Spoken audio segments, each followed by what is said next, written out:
Silence.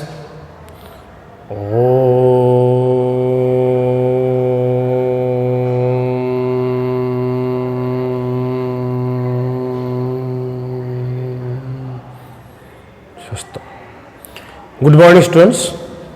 Today we will discuss a new chapter, D block elements. D block elements.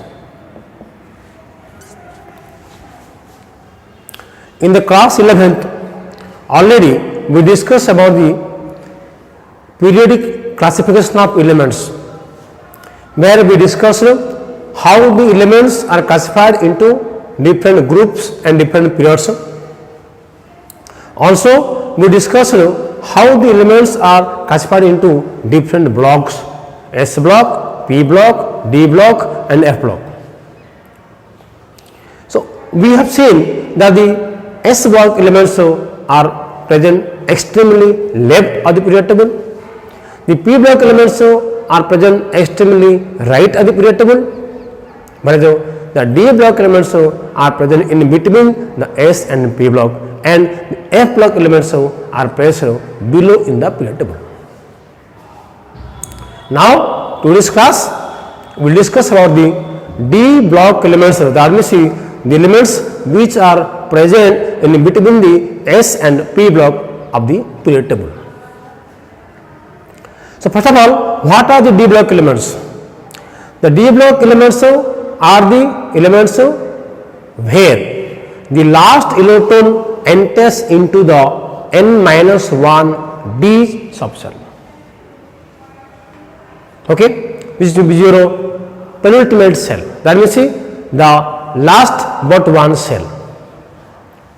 Now, those elements where the last electron enters into the last but one cell, that your penultimate cell, which is your n-1 D cell, are called the D block elements.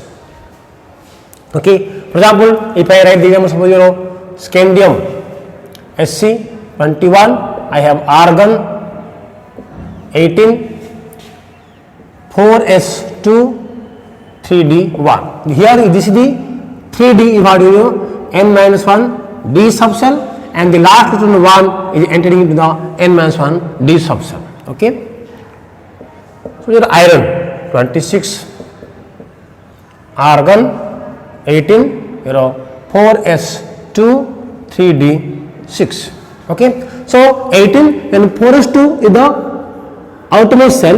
Okay. This is the 3d is the last but one cell, then your n-1 D, your ns, n is 4 here, ns is 3 here. So, 3d to the 3d cell, the last electrons are entering. So, this is what a D block element. Okay. Scandium, a D block element, iron, a D block element, and also some that is zinc 30, zinc 13,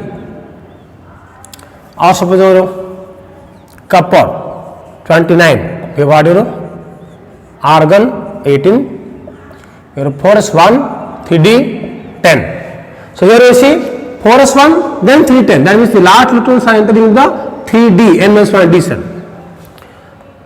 Zinc suppose 30, argon 18, 4s2, 3d 10. So, here also what the last electron enters into 3d subcell, n-1 D subcell.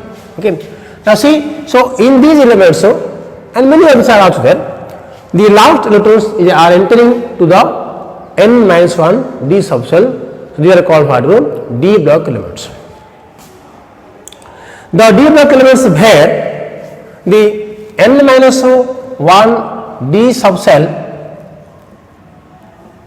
is partly filled or incomplete are called what? Transition elements. Called what? Transition elements. So, the D block elements where the n-1 D subcell is partly filled or incompletely filled are called what? Transition elements, or you can say progressively filled. If I say scandium, you see 4s2, 3d1, then titanium 4s2, 3d2, then 3d3, 3d4, 3d5, 3d6. So, that is what the D subcells are partly filled. If I say suppose scandium here, scandium, I can write scandium, the 3d1, that is what 1 2 3 4 5 3d1. Iron 3d6, what I can write here 1 2 3 4 5. So 1 2 3 4 5 6. Okay. So this D subcell is what incomplete. You see there are unpaired electrons are there, 1 2 3 4 unpaired electrons are there. So they are called what transition elements. Okay. If I go zinc 13, argon 18, 4s2, 3d 10. So here you see 3d 1 2 3 4 5 1 2 3 4 5 6 7 8 9 10. 3d 10, that is what the D is what completely filled. What completely filled. So this what not transition. So zinc is not a transition element because the D is having a D10 configuration. So the D is not partly filled here, here it is completely filled. But again one thing you see, copper, okay, 29, we have what argon 18, okay,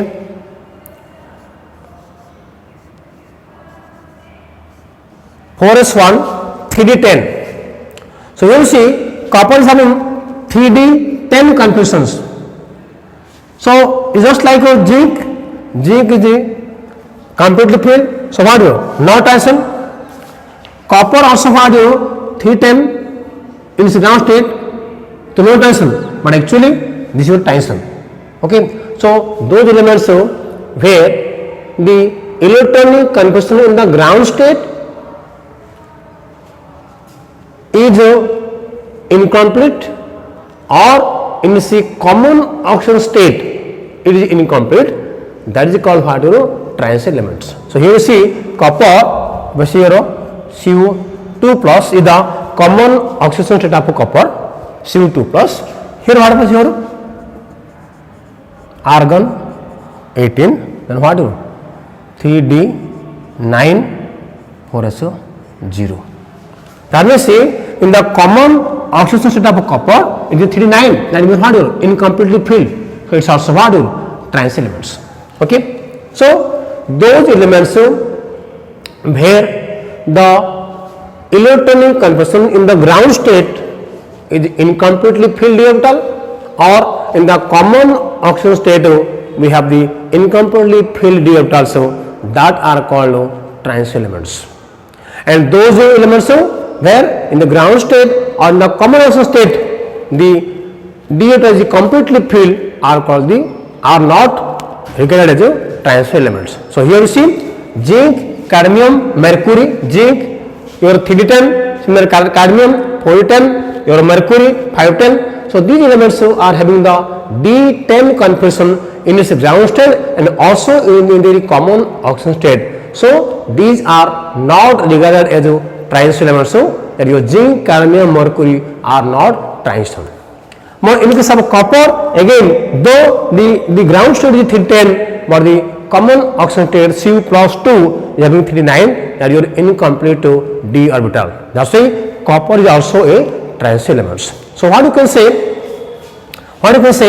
all the transition elements are the d block elements, but all d block elements are not transition elements. Here you see zinc, cadmium, mercury are the d block elements, but not transition because they are having the completely filled d orbital in their ground state and also in their common oxidation state. Okay, but others are not having the completely filled d orbitals, the d orbital is progressively filled, that's why they are called what transition elements. However, the zinc, cadmium, mercury are also studied along with the trans elements. Okay, clear? Now let's see. So this is about what you know D block elements. Okay, or the trans elements. Okay, trans elements are those where the last trans elements are those where the D orbital is incompletely filled. Okay, and your D1 to D9. Now see the occurrence of the trans elements. The trans elements are normally found in the combined form. They are generally found in the sulfide form or in the oxide form. We are having the many D block elements which are found in the ore state. We have for example iron, we are having the hematite, magnetite are the combined form of iron. We have copper for cuprate for copper. Okay, and also for example we have zinc, nickel. So most of the D block elements are found in the combined form, in the form of ore, from which we can extract the metals. Okay, so the ores or the minerals are found in the combined form of the D block elements. Okay, we can extract the iron, we can extract copper, we can extract zinc. Okay, now the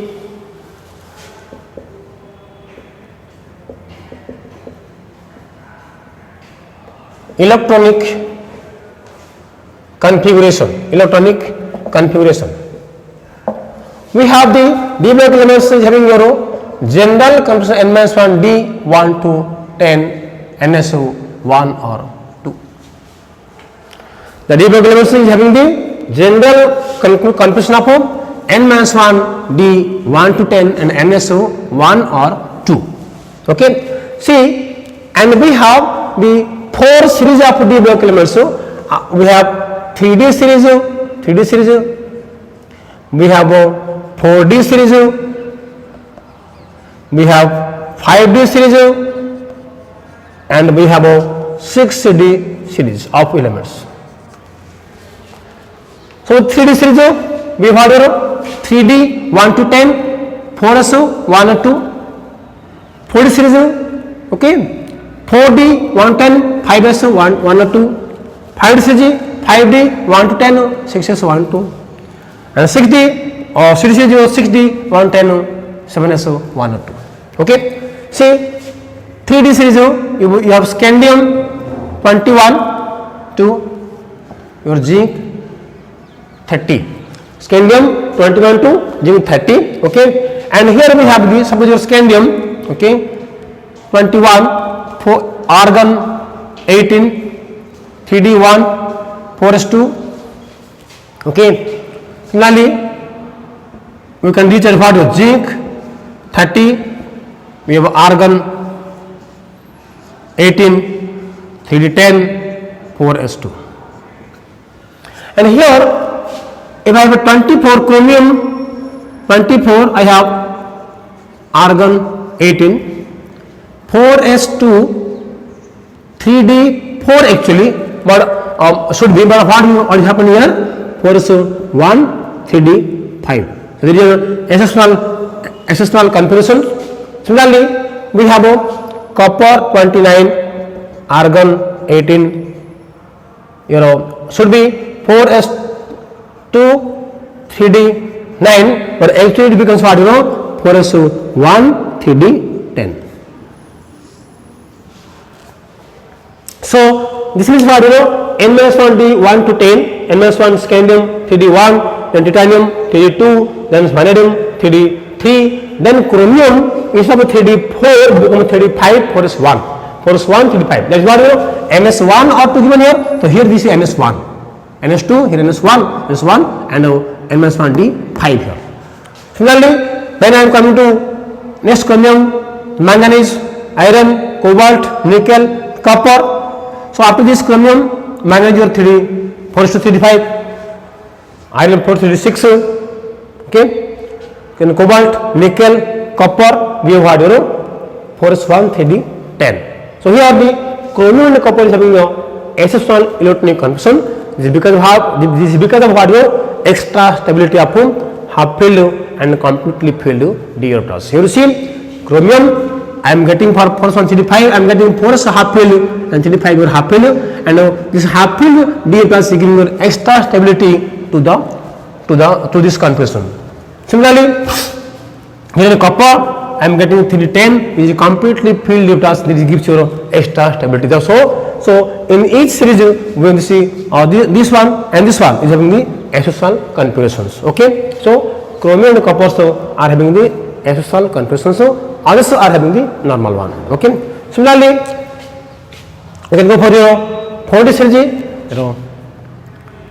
yttrium, okay, 39 to cadmium,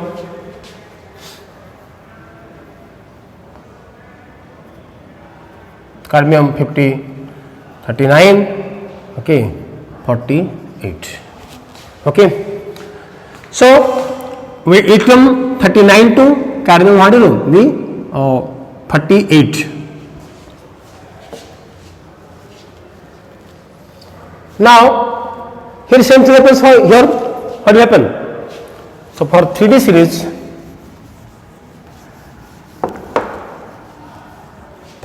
series, we have a 3D 1 to 10, 4S 1 or 2, and here we have 4D 1 to 10,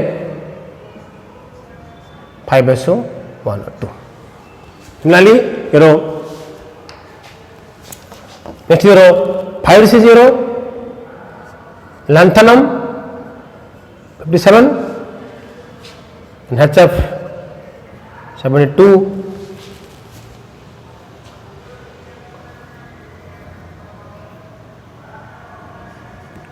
mercury 80. Okay, so we have 5D 110, 6S 1 or 2. Actinum 89, okay, then RF 103, 104 to 112 on biome. Okay, so 60 1 to 10, 7SO 1 or 2. So this is what are the electronic configurations, and the difference is 3D, 4D, 5D and 6D series of the D block elements. And 3D series we have scandium 21 to zinc 30, then 4D yttrium 39 to cadmium 48, then we have first is lanthanum 57 and hafnium 72 to mercury 80, then actinium 89 and rutherfordium 104 to on biome 112. So you see from 57 to 58 to 71, so these elements are there placed below the periodic table. They are called for F series. Also here from 90 to 103 are placed below the periodic table, called 6F series. Okay, so these are the D block elements. Okay, so this is the last element. Okay, these are the first elements. Okay, in between we have scandium, titanium, vanadium, chromium, and we have, if you see the groups, here we have a group 3 to 12, 3, 4, 5, 6, 7, 8, 9, 10, 11, 12. We have a 3, 4, 5, 6, 7, 8, 9, 10, 11 and 12. 1, 2, 3, 4, 5, 6, 7, 8, 9, 10. So 10 groups. Okay, you can say 3B, 4B, 5B, 6B, 7B, 8, 1B, 2B as per old name. Okay, so these groups are present in this D block elements, and we have your scandium, titanium, vanadium, chromium. This 6 1. So this will have your 4 your NS1. NS1. So here for chromium we have your 4s1 35. So your chromium, manganese, iron, cobalt, nickel, copper 11. 11 1 for your 4s1 3d 10. Okay, so these two groups are having your s-nal electronic configurations. Okay. Now we will discuss about the general trends of general characteristics of this D block elements. Okay. General characteristics of D block elements.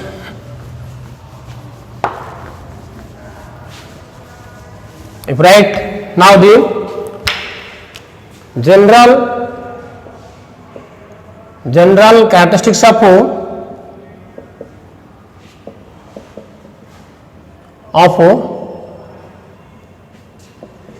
D block elements. So, what is general characteristic? Simply as we discussed in the class 11th, so the general trends and properties like atomic size, ion energy, electronic enthalpy, atomic metallic character, oxidation character, these things we will discuss. Okay. Instead of this, we have some special properties of D block elements are there, like formation of colored compounds, like magnetic behavior, formation of complexes, catalytic properties. These are the most important ones. Okay. Generally, the atomic size, ionic radii, atomic size or ionic size, and ion energy, electronic enthalpy. These are the common, but most specifically we will discuss for this D block elements are the catalytic behavior, formation of complex compounds, formation of colored compounds, and also the formation of your magnetic behavior are the important characteristics. Okay. So first of all, what atomic and ionic radii. We know in the class 11th already we discussed about this atomic and ionic radii. The atomic or ionic radius is basically we are expressing in terms of covalent radius. Okay, and so atomic size depends upon the equal charge and the number of cells. Normally, when you move in a group from top to bottom, the atomic size goes on increasing because at each step the new cells are being added. Okay, so if you think about this D block elements, we have 3D, 4D, 5D, 6D. When you move from top to bottom, suppose your zinc, cadmium, mercury, okay, or from your scandium, yttrium, lanthanum, actinium, etc. When you move in the top to bottom, each step new cells are being added. So 3D, then it becomes your 4D, then it becomes 5D, then 6D. That means the new cells are being added. So normally you can say that the atomic size will go on increasing when you move from top to bottom in the D block elements. Now about the series, when you move in the series in a particular series 3D or 4D or 5D or 6D, from left to right, so there is a decrease of atomic size. We already know when you move in a periodic table from left to right, the nuclear charge is increasing. The cell remaining same. The cell remaining for in the periodic table for a particular period. The outermost cell is constant. Okay, for each period. So when we move in the 3D series, we have the 4 subcell. Okay, 4. Similarly, when we move in the 4D series, we have the 5 subcell. The subcell is this 5 cell. Cell number 5 is constant. So at each step in a series from left to right, the electrons are being added to the same cell, and here in case of D block elements, so the electrons are entered into the penultimate cell, that is your n-1 D subcell. The n and the ns cell remains same. The electrons are entering into the n-1 D subcell, that is 3D, 4D, 5D. Okay, instead of your 4s is already there. Before that, to the 3D, the electrons are being added. At the same time, also the protons are being added to the nucleus. So nucleus charge is being increasing at each step. While the electrons are entering into the unit metal cell. So obviously the force of attachment of the nucleus on the valence cells is increasing. Okay, so because the force is increasing, so the size will decrease. So when you move in the period from left to right, the atomic size is going on decreasing, but this decrease of atomic or ionic size is not as your S and P block. Here this decrease, the difference of size is very less, because here the electrons are added to the peritoneal cell, the N-1d cells. Okay, so here the effect of nucleus, okay, on the valence cells is not too high. The effective nucleus is not too high. Okay, and this D is causing a very poor shielding. So that's why the size, the atomic size or ionic size in the D series, though decreasing but not significantly. Okay, so decrease of atomic size,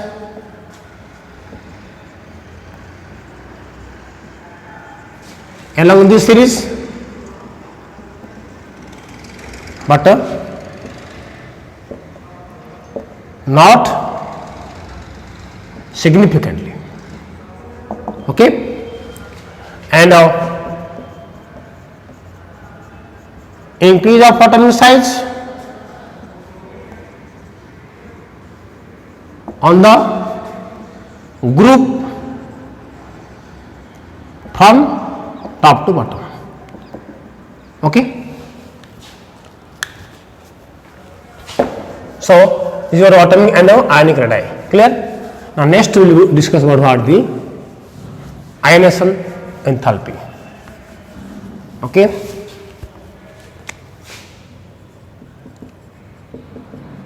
Ionization enthalpy. We already know the ionization enthalpy or ionization energy is the amount of energy required to remove an electron from the valence cell of a neutral gaseous atom. So when we think about this d block elements, we have n-1d and ns configurations. We have the valence electrons in the ns orbitals. Okay, so when you remove these electrons from this valence electrons, we need the ionization energy, and this ionization energy depends upon the atomic size and the nuclear charge. Okay, so when we move in a series from left to right in the D block, 3D or 4D or 5D or 6D, what happens? So the decrease of atomic size is not too large. That's why the ionization energy, the difference in ionization energy is also not too high. Okay, so because with the decrease of atomic size, the ionization energy increases. So here also the same thing happens. So when you move in a particular series of the D block, okay, from left to right, though the ionization energy is increasing, but this increasing ionization energy is not too high, because the decrease of atomic size is not too high, as we discussed earlier. Okay, and when you move down the group from top to bottom, the ionization energy is going on decreasing. Okay, so ionization enthalpy, the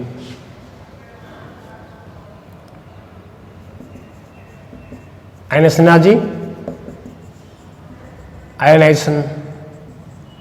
energy goes on increasing, but not significantly. Okay, as the size is not decreasing significantly. Okay, clear? So when you reach at the last of the period in a particular series, the ionization energy becomes too high because of the stable electronic composition, that your fulfilled D atoms. Okay. Now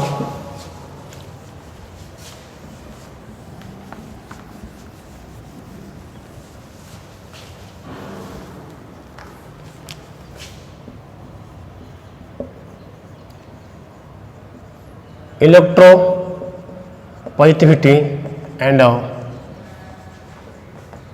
metallic character. Okay, so when you move in a particular D series in the D block elements, so either 3D or 4D or 5D or 6D, the electropositive character is gradually will go on decreasing. That means the metallic character is gradually is decreasing, because these D block elements are showing the property of transition of the elements from completely metallic into completely non-metallic. We have seen that the S block elements are completely metallic, they are showing the metallic character, they are highly electropositive, and the P block elements are non-metallic, they are highly electronegative in character, and this positive to negative characters is changing through these D block elements. Okay, so when we move in this D block, slightly gradually the electropositive character is decreasing, okay, and that of the electronegative character is increasing. So hence the metallic character is gradually decreasing and the non-metallic character is increasing, and after the D block, so now completely non-metallic characters are establishing on the P block. Okay, so this is also reason that why the D block elements are called trans elements. They are showing a transitional properties from completely metallic to non-metallic. Okay, so S block metallic into P block non-metallic through the D block. So D block is also called what? Trans elements. Okay, so what you can say, the electropositive character is decreasing, that means the metallic character is decreasing along the period from left to right. However, when you move in the group from top to bottom, there may be an increase of the metallic character. Okay.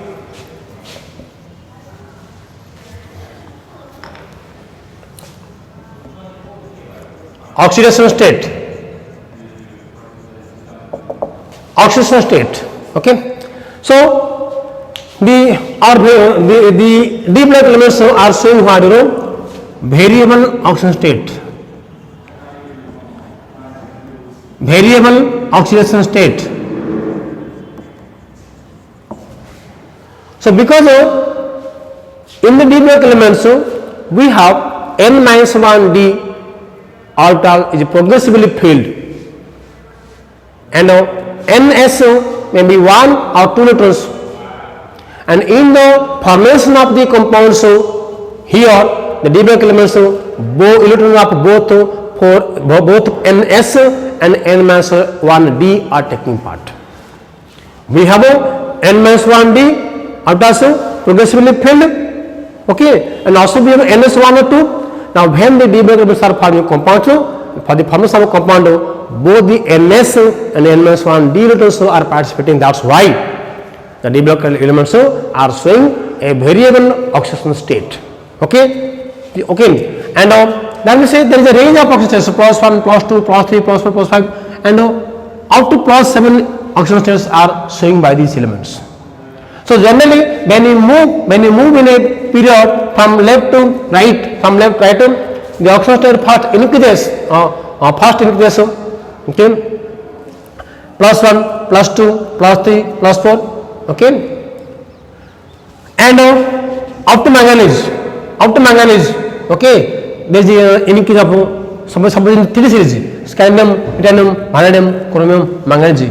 Up to manganese, there is an increase in oxidation states or valency. Okay, due to unpairing. Then after there is a decrease of those states due to pairing. Okay, so if I write suppose manganese, okay, your scandium, titanium, vanadium, chromium, manganese. You see here are what your 3D 5, what your also 3D 5. Then your iron, what your 3D 6, cobalt 3D your 7, okay, nickel your 3D 8, copper your 3D 9.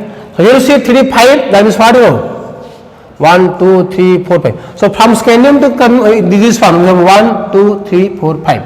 So all metals are unpaired. So from scandium to manganese in 3 series we are discussing. So this is what increase of the number. Then after what happens 3, 6 is what 1, 2, 3, 1, 2, 3, 4, 5, 6.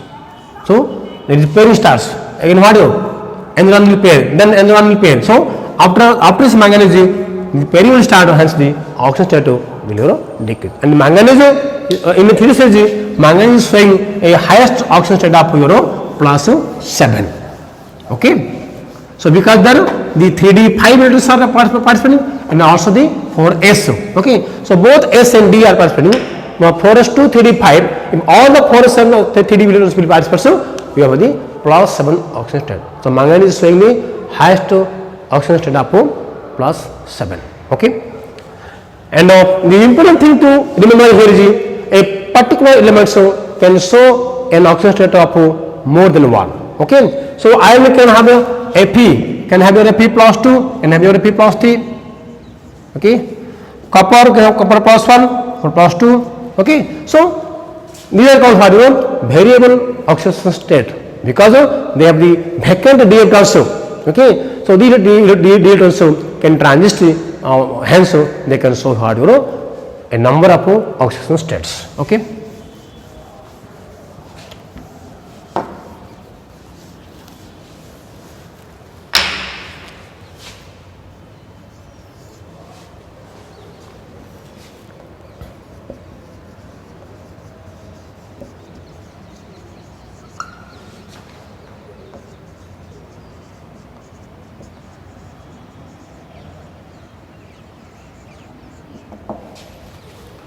Formation of complex compounds.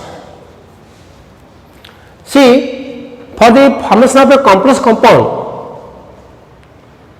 the metal atom is necessary, and the metal atom must have a number of vacant orbital which will undergo hybridization, and it must have small size.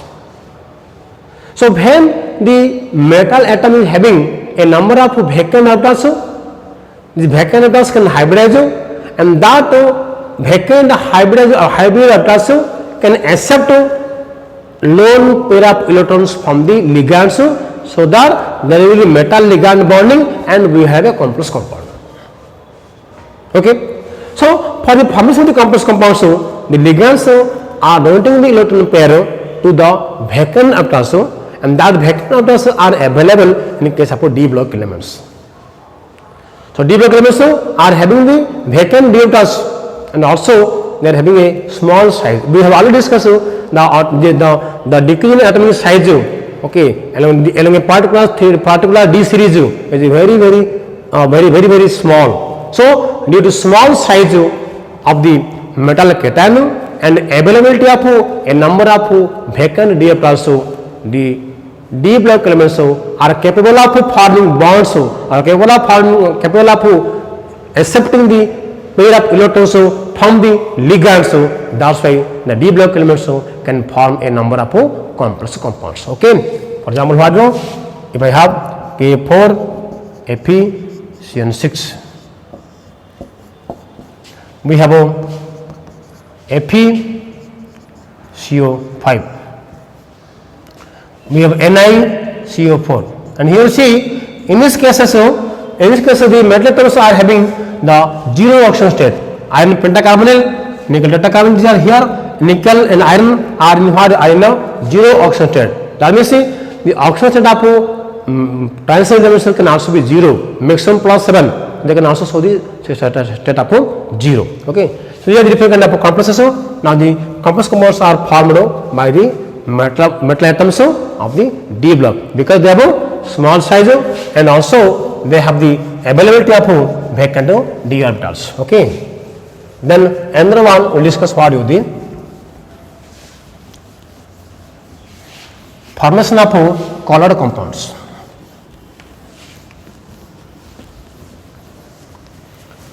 Formation of colored compounds.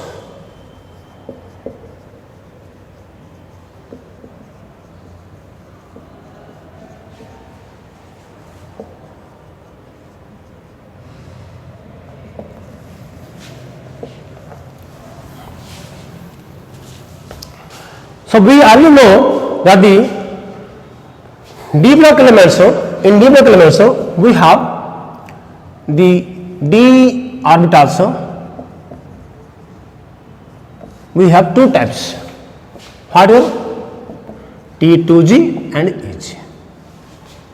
We have dxy, dxz, dyz, triply degenerative T2g orbital, and we have dx square minus y square and dz square doubly degenerate orbitals. Okay. So these two set of orbitals are there in case of d orbital, T2g and Eg. Now when the d block elements, the metals are forming the ions, or when they are pairing with your ligands, the d orbital is splitting into two sets.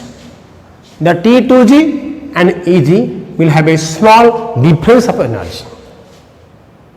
In the normal state, when we consider the d block metals, the d orbital are 5 in number.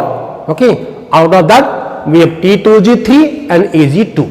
Okay, so dx divided T2g, and next one is called Eg. So these 5 number of d orbitals are there in two different types, T2g and Eg. This is according to the symmetry. Now when the metal atom is converting into ion, okay, accepting the electron pair from the ligands, forming the complex or any ions, what happens? So these d orbitals are split into two set of energy. Okay, that is why T2g and Eg will have a little difference in their energies. Because of this reason, the electrons when jump from one set to the other set, they absorb a certain frequency of energy that corresponds to certain wavelength.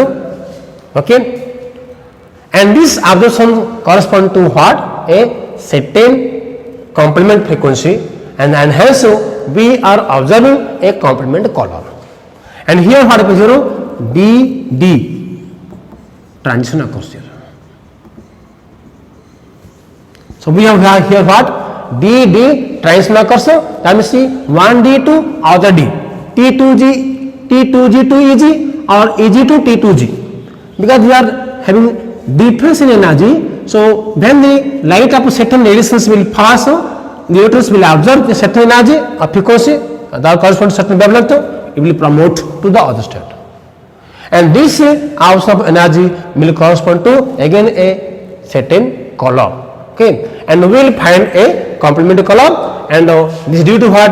Due to d transition. So color nature of the compounds of d block elements due to what? d transition. What happens here? We have violet, indigo, blue, green, yellow, orange, red. So if the compound absorb the light of wavelength in the violet region, we will observe the light of region in the yellow region. Okay, so this yellow is the complementary color of this violet, and when we have red is the observing color, we will get what? Green, we will appear green. So red to green, green to red. So then blue to orange, and orange to blue. So this is called what? The color wheel. Called what? Color wheel. Okay. So with the help of this color wheel, we are able to find out that which kind of complementary color will be observed by the absence of certain wavelength. Okay.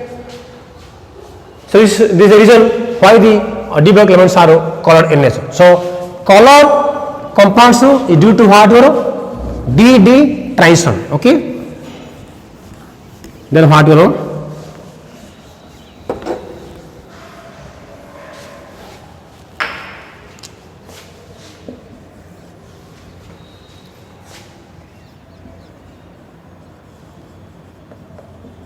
magnetic properties. Magnetic properties.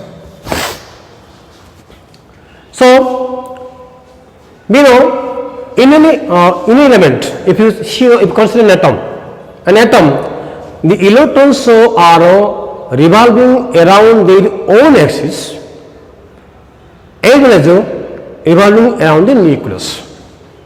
Okay, so the electron is spinning about its own axis, and this is creating the magnetic behavior of the element. So the magnetic behavior will depends upon the number of unpaired electrons present in the atom.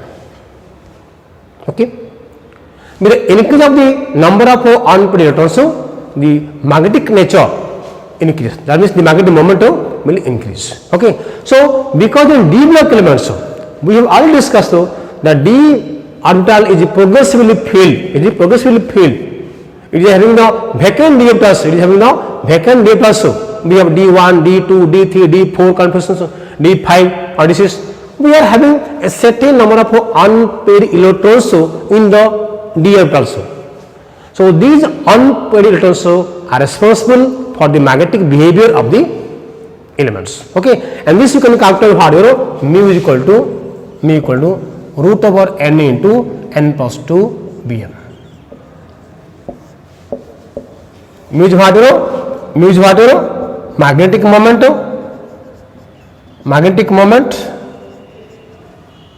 and n is what number of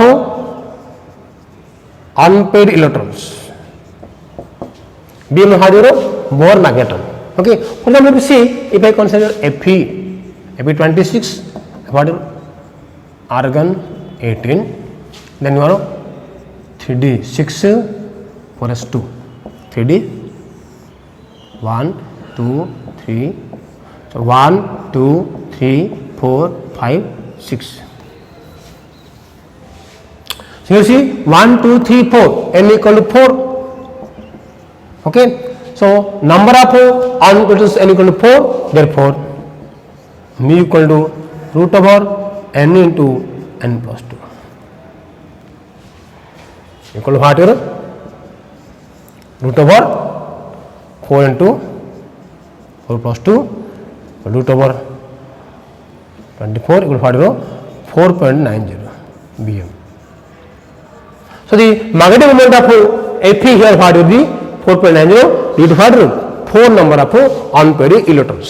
Okay, so also you can calculate what? If I have suppose nickel 28 equal to zinc, what do you? Argon 18 and 3d8 4s2. Okay, 3d8 means what do you? 1 2 3 4 1 2 3 4 5 6 7 8. Therefore n equal what? 2. This implies what? Mu equal to root over 2 into plus 2 into 2.87 bm. So in this way we can calculate the magnetic moment. So the magnetic behavior of the d block elements is because of what? Because of presence of unpaired electrons in the d orbital. Okay.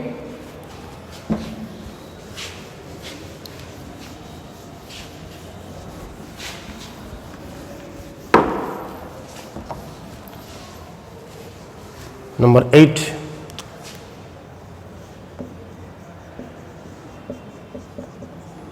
Catalytic behavior.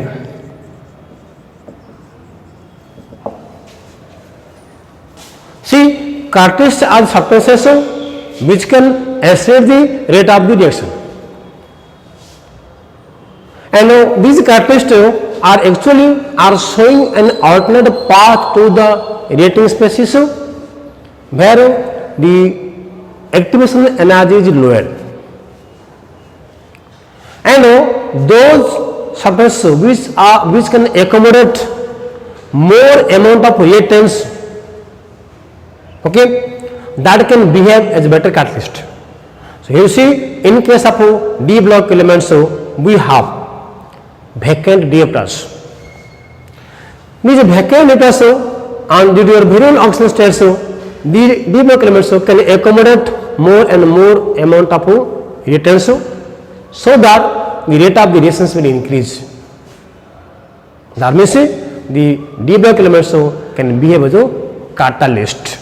Okay, so by accumulating the reactive molecules on the surface, they can increase the rate of the reactions. Okay, so due to presence of variable oxidation state, vacant d plus, okay, so they can behave as your catalyst. So many d block elements like your iron can be a catalyst, your molybdenum, your manganese, okay, many kind of palladium, cadmium, many d block elements are used as a catalyst. Okay.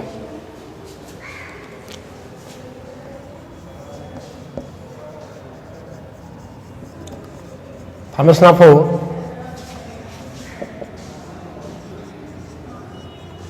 clathrate compounds.